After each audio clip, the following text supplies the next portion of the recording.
시편 4편 1절부터 8절까지입니다. 함께 읽습니다. 시작. 내 의의 하나님이여, 내가 부를 때에 응답하소서. 곤란 중에 나를 너그럽게 하셨사오니 내게 은혜를 베푸사 나의 기도를 들으소서. 인생들아, 어느 때까지 나의 영광을 바꾸어 욕되게 하며 헛된 일을 좋아하고 거짓을 구하려는가? 여호와께서 자기를 위하여 경건한 자를 택하신 줄 너희가 알지어다.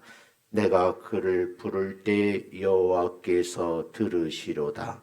너희는 떨며 범죄하지 말지어다. 자리에 누워 심중에 말하고 잠잠할지어다. 의의 제사를 드리고 여호와를 의지할지어다. 여러 사람의 말이 우리에게 선을 보일 자 누구뇨 하오니 여호와여, 주의 얼굴을 들어 우리에게 비추소서. 주께서 내 마음에 두신 기쁨은 그들의 곡식과 새 포도주가 풍성할 때보다 더하나이다. 내가 평안히 눕고 자기도 하리니 나를 안전히 살게 하시는 이는 오직 여호와시니이다. 아멘. 옆 사람하고 인사합니다. 만나 뵙게 돼서 반갑습니다. 인사합니다. 다시요. 강건함의 복을 받아 누리시기 바랍니다. 라고 인사합니다. 교회력에 따르면 오늘이 이제 대림절이 시작되는 첫 주일이에요. 교회력에서는 여러 가지 얘기를 하거든요. 대림절이다. 다른 말로도 막 표현하는데 우리 교회에서는 대림절로 통일하기로 하겠어요. 2000년 전에 초림하신 예수님을 사모하는 마음으로 기다렸던 성도들처럼 대림절 가운데 사모하는 마음으로 예수님을 기다리는 그런 기간이 되었으면 좋겠다 하는 그런 생각으로 오늘 좀 말씀을 전하려고 합니다. 원고는 굉장히 길지만 줄여서 좀 설교를 하려고 그래요. 그렇다고 하면 기다리란 말이 무슨 말일까? 어떤 느낌일까? 기다림이란 말을 생각할 때에 떠오르는 말이 어떤 말이고 느껴지는 이미지는 무엇일까? 이 질문에 대해서 어떤 사람은 마음에 소망이 생기고 또 만남을 기쁨을 상상하는 분들도 있겠죠. 어쩌면 아름다운 이상의 세계를 생각할 수도 있겠어요. 또 이 질문에 대해서 어떤 이들은 불안한 생각이 들고 초조해지죠. 그래서 뭔가 징조가 안 좋다 그런 생각을 하는 분들도 있겠죠. 똑같은 기다림이란 말이지만 각자의 삶의 가치관에 따라서 또는 인생관에 따라서 그 느낌이 다르다 그런 말이겠죠. 그렇지만 오늘 본문에서 말하는 기다림이란 말은 어떤 뜻일까를 좀 생각을 해보자는 거예요. 그 기다림이 좋은 일일 때는 소망을 품게 되고 마음에 감사하는 그런 감정이 일어나서 기쁨을 표현할 수 있겠죠.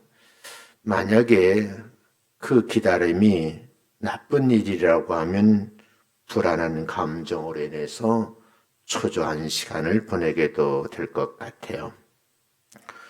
오늘 성경에서 말하는 주님에 대한 기다림은 어떤 기다림일까? 어쩌면 예수님을 인생의 구주로 생각하는 분들에게는 영원한 기쁨의 순간을 경험하는 그런 기다림이 아닐까 하는 생각을 해요. 영원한 기쁨의 순간을 경험하는 기다림이 무엇인지 오늘 본문 말씀을 생각하면서 이 말씀의 나눔을 통해서 은혜를 축적하는 그런 복된 시간 되시기를 주님의 이름으로 축원합니다. 대림절 기간에 우리는 무엇을 기다려야 하는가 하는 이 물음에 대해서 저는 제일 먼저 생각하는 것이 기도를 들으시는 주님을 기다리는 기간이다. 그래요. 사주거든요. 주님을 기다리는 성도는 이 기간 동안에 어떤 일을 해야 될까? 나름대로 생각해 보면 기다리는 성도들은 기도하지 않을 수 없다는 거예요. 다윗이 여러 어려움을 당하고 고난을 통과하고 환난을 당하면서도 끊임없이 한 일이 뭐냐? 주님을 기다리면서 기도했다는 거예요. 한번 1절을 같이 합독하시겠습니다. 시작. 내 의의 하나님이여 내가 부를 때 응답하소서. 곤란 중에 나를 너그럽게 하셨사오니 내게 은혜를 베푸사 나의 기도를 들으소서. 이 1절 말씀에 보면 다윗은 하나님을 나의 하나님이라 이렇게 부르셔요. 당신의 하나님이 아니고 제3자의 하나님이 아니라 나의 하나님이라는 거죠. 다윗이 하나님을 나의 하나님이라고 부를 때에 하나님께서는 어떻게 하셨을까? 오늘 1절 말씀에 보면 곤란 중에 나를 너그럽게 하셨다는 거예요. 그러면서 기대를 하거든요. 내게 은혜를 베풀어 주세요 라고 그 다음 기도를 하는 거죠. 어쩌면 다윗은 험한 세상을 살아감에 있어서 주님이 아니고서는 견딜 수 없는 시간들을 많이 보냈어요. 그런 의미에서 다윗의 일대기를 보면서 만약에 다윗에게 주님이 계시지 않았더라면 다윗의 인생은 어떻게 되었을까 하는 생각을 해보면서 몇 가지 추정해 볼 수 있는 그런 근거가 되죠. 만약에 내게 주님이 계시지 않았다고 하면 나의 삶은 어떻게 되었을까? 저는 이 말씀을 다시 묵상하면서 교회에 머물러 있으면서 많이 반복하면서 이 말씀을 묵상해 보았어요. 제 개인적인 생각으로는 내 인생의 삶에서 주님이 계시지 않았으면 아찔했을 것이다. 그래요. 제 친구들이 많은 문자를 보내거든요. 근데 그 문자 또 단톡에 보면 지금 제 나이 또래 된 사람이 다 은퇴를 해서 친구들끼리 모여서 지난 일을 회상하면서 하는 일이 등산하고 여러 가지 일들 가운데서 모이면 마시고 노는 거예요. 그러면 친구 한 분이 그래요. 야, 너는 지금 뭐 하고 있냐? 그렇게 묻더라고요. 제가 답을 했거든요. 내가 생일이 늦어서 아직도 1년 더 일해야 된다. 그러니까 너 혼자 일하냐? 그러더라고요. 다들 지금 그냥 노년을 즐기는 거거든요. 그런데 다윗에게 보면 만약에 다윗에게 주님이 계시지 않았다고 하면 그는 어떻게 되었을까? 여러분이 잘 아시는 대로 형제들에게 버림을 받고 때로는요 조그만 어린 나이지만 들판에서 양을 치는 목동의 삶을 살았잖아요. 어쩌면 그렇게 버림받고 비참하게 살다가 아무도 기억해 주지 못하는 사람으로 인생을 마감하지 않았을까 그런 생각을 해요. 만약에 다윗에게 주님이 계시지 않았다면 그는 사울의 손에 의해서 제거되었을지도 모른다는 생각이 들어요.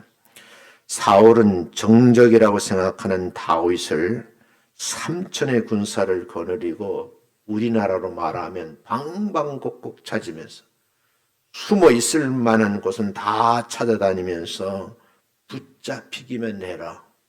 그러면 내가 단칼에 쳐버릴 것이다 하고 서서히 그런 감정으로 다윗을 쫓아다녔거든요.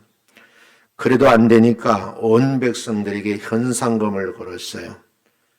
여러분, 그럼에도 불구하고 붙잡히지 아니하고 살아남을 수 있었던 것이 무엇일까 하는 그런 생각이요. 다윗이 사울을 피해서 블레셋 땅으로 도망을 갔거든요.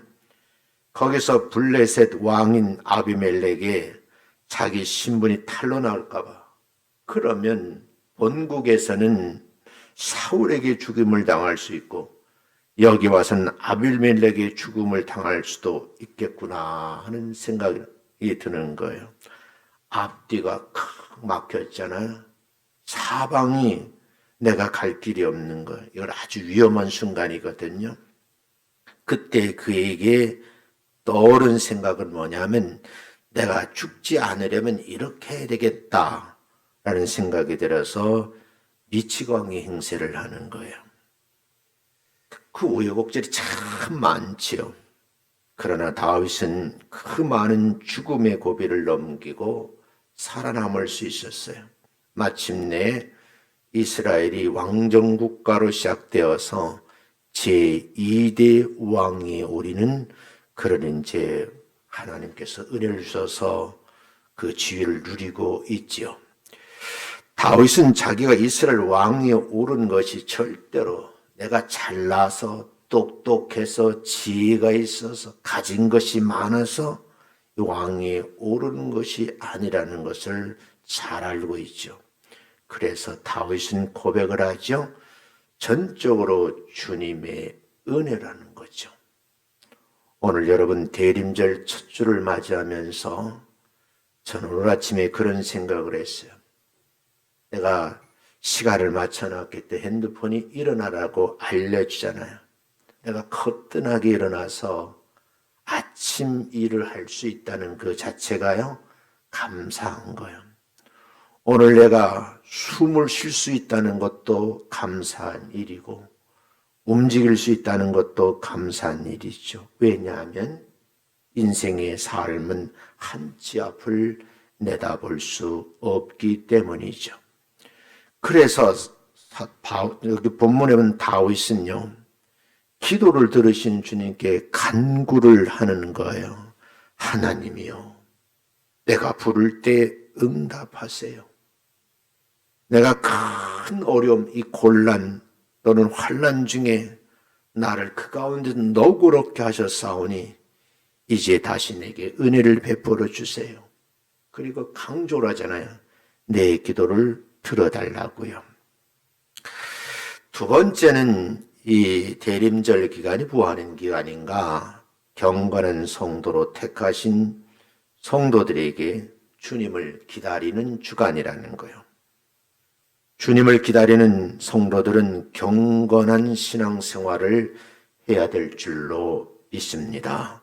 성도가 신앙생활에서 경건하지 않으면 마치 현악기에 줄이 끊어진 바울린 같아서 주님을 찬양을 드릴 수가 없다는 거예요. 제가 잘 아는 바이올리니스트가 있는데 그분이 연주에 초청해서 갔어요. 능숙한 분이거든요. 근데 그분이 그래, 내가 들고 있는 이 바이올린 얼마나 비싼지 아시냐고 그러더라고. 내가 어떻게 알아? 그랬어요. 근데 그 비싼 악기인데 열정적으로 연주하는데 줄이 끊어지더라고요. 초보자 같았으면 당황하겠지만 그는 다시 잠시 안내 멘트를 하고 다른 바이올린을 들고 연주하는 모습을 봤어요. 아, 저렇게 비싼 악기, 돈으로 환산할 수 있는 어마어마한 돈을 가진 악기도 연주자 앞에서 끊어지는 경우가 있구나 하는 생각을 제가 해본 경험이 있어요. 사랑하는 성도 여러분, 왜 우리가 대림절 기간 동안에 주님을 기다려야 되는가? 3절에서 이렇게 말씀을 하고 있어요. 같이 한번 읽어봅니다. 시작. 여호와께서 자기를 위하여 경건한 자를 택하신 줄 너희가 알지어다. 내가 그를 부를 때에 여호와께서 들으시로다. 왜 기다리느냐? 분명히 말씀하신 길을 택하였던 것. 택함 받은 성도들은 우리 주님의 강림하심을 기다려야 된다는 거예요. 믿음의 성도들은요, 주님과의 경건으로 형성된 관계를 잘 유지하는 것이 좋아요.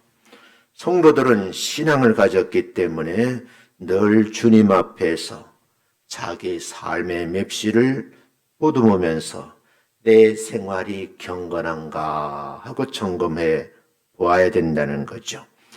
주님께서 우리에게 하신 일이 있어요. 우리를 통해서 하시고자 하는 일이 있어요. 우리를 통해서 하시고자 하는 일이 있다고 하면 우리가 늘 감사하며 경건하게 섬김의 사역을 잘하는 것이 우리에게 의무이다. 그런 말씀을 드리고 싶어요. 주님께서 우리를 선택하시고 우리를 택정하셨다는 말을 하셨잖아요. 왜요? 구원하시기 위해서. 그리고 우리 앞길을 인도하시거든요. 그래서 우리가 경건한 성도가 이런 삶을 사는 것이 마땅하다 그랬어요. 3절을 자세히 보세요. 여호와께서 누구를 위하여? 본인 자기를 위하여, 여호와 하나님 자신을 위하여 여러분과 저를 택하신 줄을 너희가 알지어다 그래요. 그러면 하는 말씀이 다윗이 하나님을 부를 때 여호와께서 들으신다라고 말씀을 하시는 거죠. 여러분, 우리 하나님의 뜻대로 택함받은 성도들은 하나님께서 여러분을 꼭 기다리시면서 제 말씀으로 다시 인용하면 이 4주간의 기다리는 기간이 되었으면 좋겠다 하는 말씀을 드려요. 하나님의 뜻대로 사는 사람 하나님이 택하셨잖아요. 하나님께서 여러분 구약 성경을 보면 갈대아 우르 이 지역에서 아브라함을 택하시잖아요. 근데 지난주에 말씀을 드렸지만 아브라함은 원래 이스라엘 사람이 아니에요. 아람 사람이에요. 아람 사람이라서 택함을 받은 거거든요. 그 후손들이 그래서 이스라엘의 후손이 되는 거예요. 아브라함을 택정하셔서 믿음의 아버지를 삼으셨잖아요. 이삭을 택하셔서 평화의 사람이 되게 하셨고 야곱을 선택하셔서 기도의 사람이 되게 하신 거예요. 그래서 여러분들이 아브라함의 하나님, 이삭의 하나님, 야곱의 하나님 이 세 사람의 공통점이 뭐예요? 경건한 삶을 살았던 분이에요. 사람으로서 어찌 보면 완벽하지는 않지만 결점이 없이 살려고 몸부림친 사람들인데 그런 사람들의 공통점이 경건한 삶이라는 거죠. 마침내 야곱의 몸에서 12아들이 생기잖아요. 그 가운데 요셉을 택하셔서 야곱의 온 식구들의 굶주림의 문제를 해결하는 위기에서 건져내신 역사를 제가 지난주에 말씀을 드렸어요. 그 가운데서도 경건하게 살았던 요셉을 모델로 택하신 거예요. 종살이 430년이 지나고 또다시 하나님은 모세라는 지도자를 택정하시죠. 그리고 마침내 이스라엘 민족을 구원하시려고 젖과 꿀이 흐르는 가나안 땅으로 이끌어 가시는 거죠. 하나님께서는 우리 모두를 경건한 성도들이기에 택정하셨다 하는 말씀을 잊지 마시고 끝까지 승리하시기를 주의 이름으로 축원합니다. 그 기간 동안 우리는 뭐 해야 되는가? 선을 해내야 된다는 거예요. 착한 일. 제가 지난주에 우리 교회에서 추수감사주일을 보내면서 우리 교회 추수감사헌금이 한 400여만 원 되더라고요.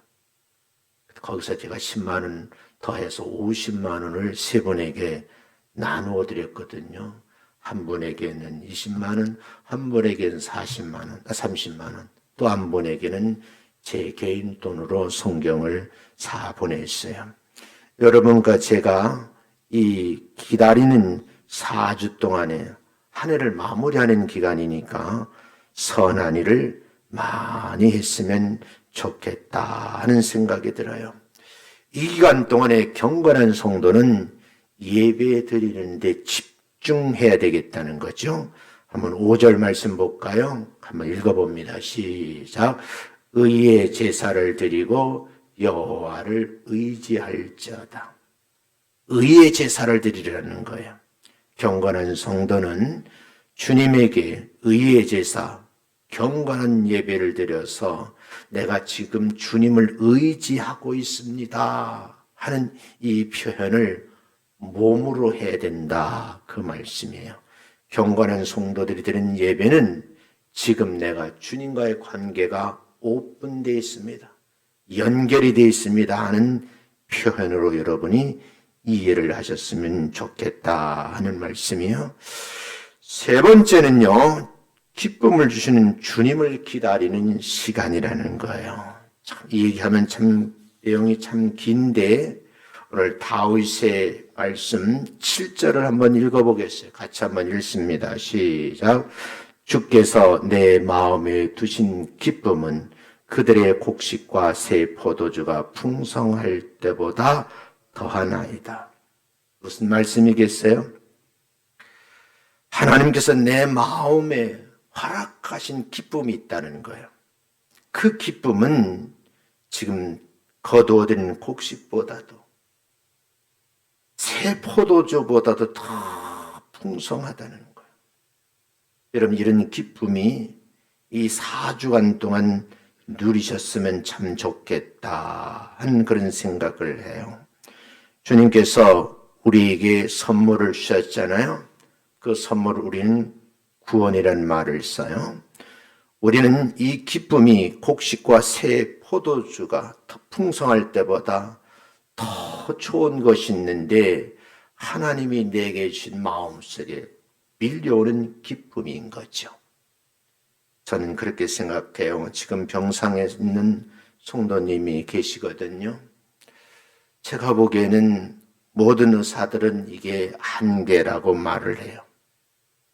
병상에 누워서도 하나님, 내게 주신 이 기쁨, 세상의 물질보다 더 귀한 이 물질을 보다 더 귀한 것을 내게 주세요.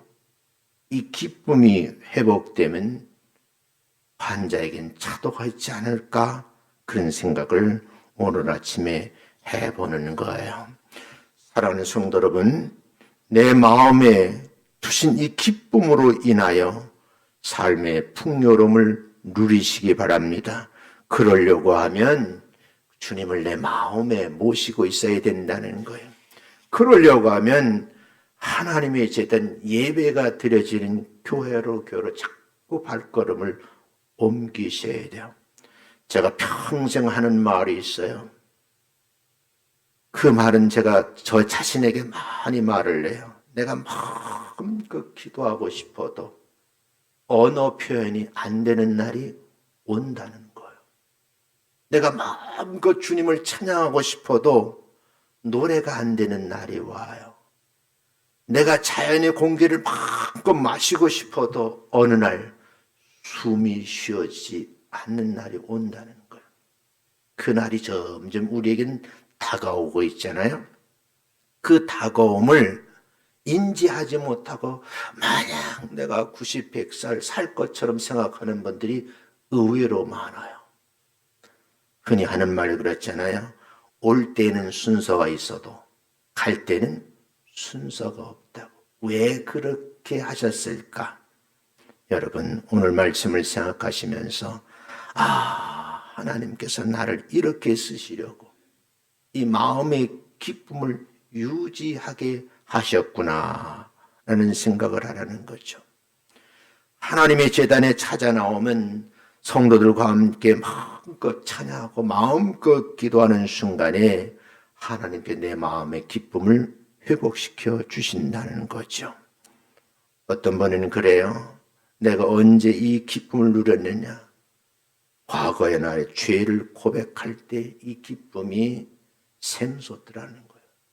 고백하고 용서함을 받았을 때, 사도 요한은 이런 고백을 하거든요. 요한일서 1장 19절인데 같이 한번 읽어보겠어요. 시작. 만일 우리가 범죄하지 아니하였다 하면 하나님을 거짓말하는 이로 만드는 것이니 또한 그 말씀이 우리 속에 있지 아니하니라. 깨달음이 오는 거죠. 승리는요, 우리가 믿는 주님께로부터 오는 거거든요. 저는 그래서 흔히 하는 말이에요. 어떤 분이 이해가 안 된다 그러는데 어떤 분은 그래요. 세상에서 성공하려고 모든 걸 다 투자해요. 기진맥진할 정도로. 마침내 자기는 성공했다고 하는 그 순간에 나는 무너지는 걸 참 많이 봤어요. 부를 축적하고 세상 사람들이 부러우면 지에 올라간 거예요. 그런데 그분이 저에게 알려온 소식은 이제 세상을 떠났다는 거예요. 2주 전에도 제 아는 세무서 관련 일하시는 장로님인데 저희 교회도 많은 도움을 주었거든요. 근데 그분 자녀들이 아버지 핸드폰을 보고 제 전화번호가 있으니까 사망 소식을 알려왔더라고요. 사랑하는 성도 여러분, 우린 언제 어디에서 어떻게 부름을 받았는지 알 수가 없어요. 그런데 자기가 그렇게 물질적인 성공을 위해서 몸부림쳤는데 그건 누려보지도 못하고 그 주위에 올라가려고 얼마나 애를 썼는데 그 자리에 앉아서 호령 한번 해보지 못하고 그렇게 떠나는 분들도 봤다는 거죠. 사랑하는 성도 여러분, 예수 믿는 사람들은 성공이란 말보다는 승리했다는 말을 더 좋아하셔야 돼요. 우리가 믿는 주님에게서 오는 거거든요. 주님을 의뢰하면 할수록 주님께서 우리에게 승리의 그 표식을 우리에게 주는데 그게 뭐냐? 마음의 평안이에요. 한번 시편 29편 11절 읽어볼까요? 시작. 여호와께서 자기 백성에게 힘을 주시며 여호와께서 자기 백성에게 평강의 복을 주시리로다. 어떤 분이 이러더라고요. 목사님, 늘 말씀하는 평강의 복이라는 말이 성경에 있어요. 여기 있잖아요. 여기 있죠? 그래, 중요한 건 그래요. 여호와께서 자기를 전심으로 믿는 백성들에게 뭐를 주신다고요? 힘을 주신다고 노래를 하잖아요.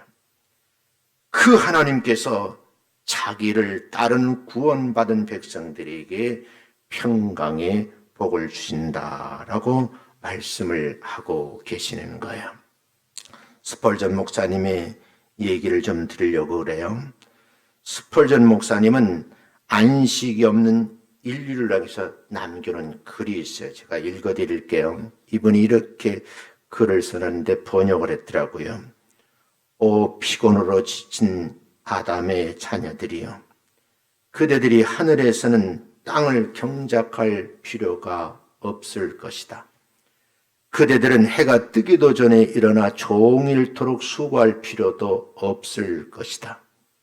해가 진 후에도 오랫동안 일할 필요도 없을 것이다. 그렇게 하지 않아도 그대들은 평안하고 무사할 것이고 안식을 누릴 수 있을 것이다. 수고, 고통, 고생 같은 단어들은 하늘에서 사용되지 않을 것이다. 스펄전 목사님이 영국 국민들 위해서 한 말이에요. 우리가 세상을 떠나 하늘나라 아버지 품 안으로 들어가면 거기에는 뭐요? 안식만 있는다는 거죠. 그런데 여러분, 이런 평안을 이 땅에서 누릴 수도 있다는 거예요. 우리 이 말씀을 생각하면서 곰곰이 한번 말씀 묵상해 볼 필요가 있어요. 주님의 얼굴을 기다리는 성도에게 주신 말씀 마지막 한 번 더 읽어보겠어요. 이 시편 23편 1절, 2절, 4절이거든요. 같이 한번 읽어보겠습니다. 있는 그대로 스크린을 읽으세요. 시작. 여호와는 나의 목자시니 내게 부족함이 없으리로다. 그가 나를 쉴 만한 물가로 인도하시는도다. 내가 사망의 음침한 골짜기로 다닐지라도 해를 두려워하지 않는 것은 주께서 나와 함께 하심이라. 주의 지팡이와 막대기가 나를 안위하시나이다. 험악한 세상에서 음침한 사망의 골짜기를 걸어 다닐지라도 내가 두려워하지 않는 것은요, 그 마음속에 주님이 준 기쁨으로 인한 평강의 복을 누리는 사람들이기 때문이다. 이렇게 말씀을 하고 있는 거예요. 자, 이렇게 정리를 해볼게요. 시편에 있는 말씀대로 주님을 의지하고 생활하시는 4주간이 되시기를 주의 이름으로 축원합니다. 대림절 첫 주일 능력에 마신 주님과 동행하면서 때마다 일마다 승리하는 성도가 되시기를 주님의 이름으로 축원합니다. 예를 하나 들고 좀 마치려고 그래요. 미국의 명문대 총장님이신데 어느 날 살아가는 과정 속에 자기 부인이 말기 환자가 된 거예요. 근데 그 총장님이 그 학교 이사회에다가 사표를 던졌어요. 모든 사람들이 말로 해요. 그 명문대의 총장 자리를 버리지 말라는 거예요.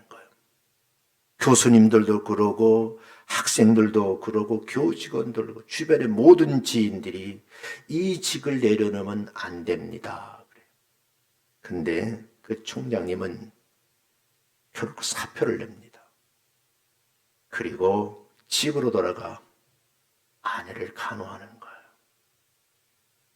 얼마나 아내를 지극정성으로 간호를 했는지요. 음식을 잘 못 먹으니까 먹여주기도 하고 화장실 출입이 안 되니까 그를 부축해서 처음에는 들라고 나중에는 안고 들고 나와야 할 그런 상황이에요.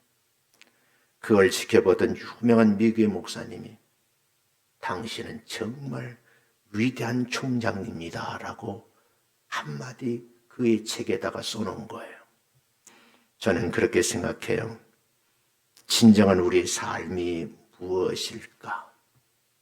오늘 이 말씀을 가만히 생각해 보면서 4주 동안 아기 예수의 오심을 기다렸던 많은 성도들처럼 여러분이 그렇게 기다리는 복된 기간이 되시기를 주님의 이름으로 축원합니다. 우리의 삶의 여정 가운데 우여곡절이 참 많아요. 계획된 대로 일이 진행이 안 돼요. 어쩌면 나는 끝없이 살고 싶은데 때가 되면 하나님이 부르시는 거예요. 그 부르심 앞에서 여러분과 제가 생각할 것이 뭐냐? 하나님, 내게 할 일을 주세요. 저는 꼭 외마들 하는 말이 있거든요. 하나님이 쓰시는 사역자는 그 사역이 완성될 때까지 부르지 아니하신다 하는 나름대로 신념이 있어요. 여러분, 그래서 끝까지 자기 일을 하는 거야. 내가 노년이 되어서 이제 내일 다 끝났다. 그리고 평안히 쉬는 것이 아니라 끊임없이 일을 찾아 동행하면서 주님이 기뻐하신 일을 하려고 몸부림치는 삶이 아름답지 않은가 그런 생각을 해요. 자, 우리 본문 한 번 더 보면서 말씀 읽고 마칠게요. 한번 1절 보겠습니다. 내 의의 하나님이여 내가 부를 때 응답하소서. 다윗이 부를 때에 하나님은 응답하시는 분. 곤란 중에 너그럽게 하셨다는 간증이지요. 그 다음에 마음의 소원을 아래요. 은혜를 베푸사 나의 기도를 들어주세요 라고 말을 하지요. 세상 사람들 향해서 말을 해요.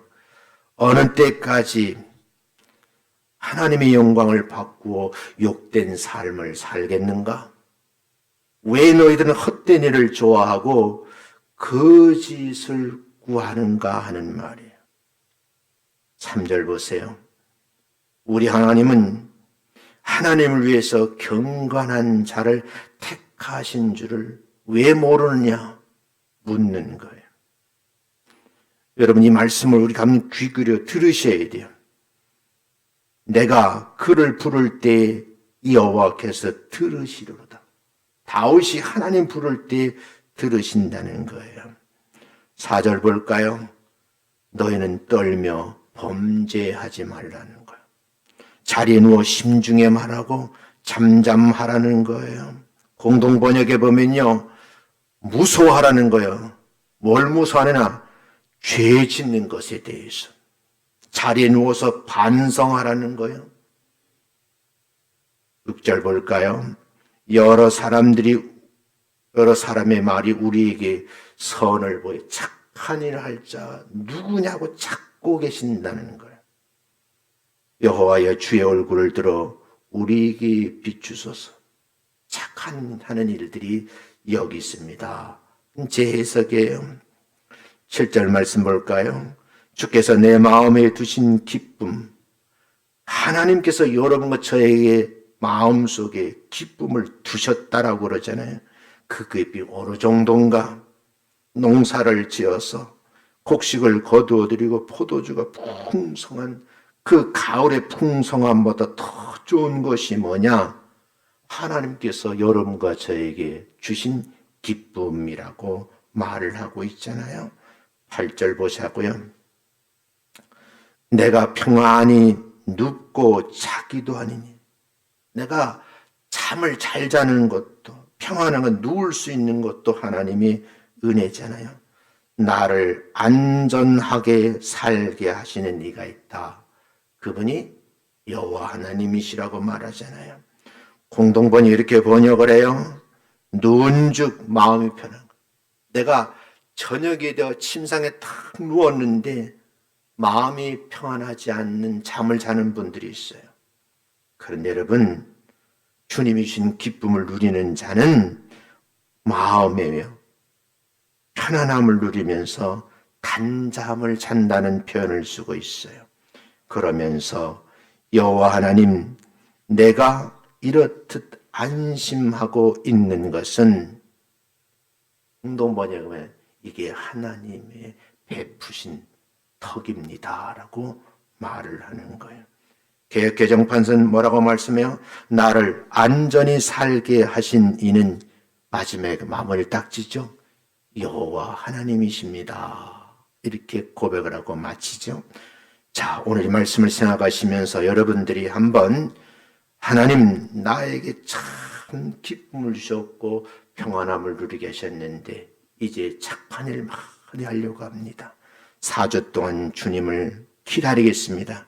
그 기다림의 기간을 이렇게 살겠습니다 하는 고백으로 살아가시는 여러분 되시기를 주님의 이름으로 축원합니다.